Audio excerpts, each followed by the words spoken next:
Okay, so my name is Alec, and I'm from Milan, Italy, and I've been here already for like 10 years. Some of the interests now in science is to build tissues, so build organs, if we can replace organs or tissues with basically live samples. So if I think when I was 6 or 7, if you would ask me what do you want to do when you grow up, I remember my brother wanted to be an actor, and I always wanted to be an inventor, whatever that means. You know, I love the Lego pieces, and I wanted to build these spaceships and everything. And little I knew that inventor really doesn't exist as a profession. But the closest thing is probably an engineer or a scientist. So I don't come from a scientific background, at least none of my family, none of my parents are scientists. Yeah, and my brother ended up being a manager, product manager, so very completely paths. I think I'm the anomaly of the family. So, it sounds like a very different space. On a day-to-day basis, I like to use, probably Richard Feynman's quote would be the best, like the pleasure of finding things out, I think is what gives me a little joy. I mean, this is the only profession that gives you the intellectual creativity and freedom that no other profession would allow you to, would give you. I mean, so I do have a desk somewhere. Actually, I probably have multiple desks somewhere. I'm never at the desk, really.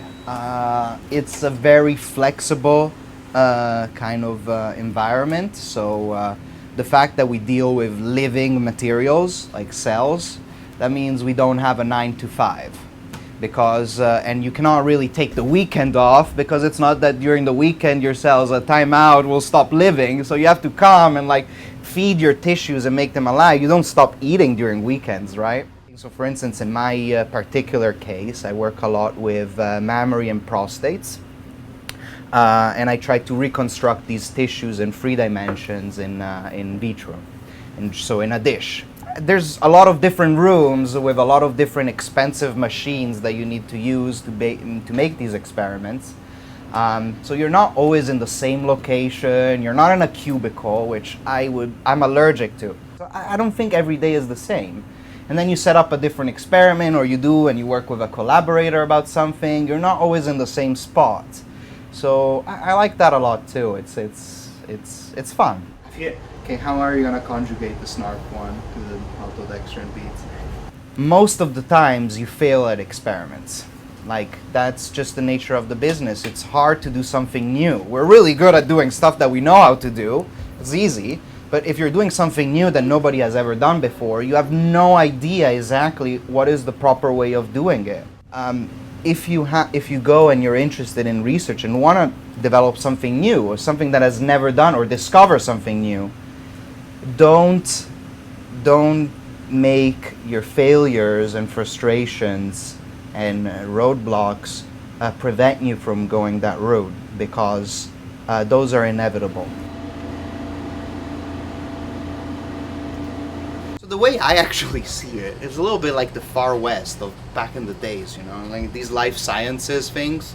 It's like nobody has any idea what's going on down at the molecular level, at the cellular level, absolutely clueless. So it is like a Far West. You walk in, you have your like horse, your hat, your whip, which would be like your machines, your instruments, and they're tumbleweeds and nobody has any idea what's going on. So you're like going in and you're conquering. It might go wrong. You might be like walking in the desert and you're just clueless. You'll never find water for a long, long time. But sometimes you'll find gold.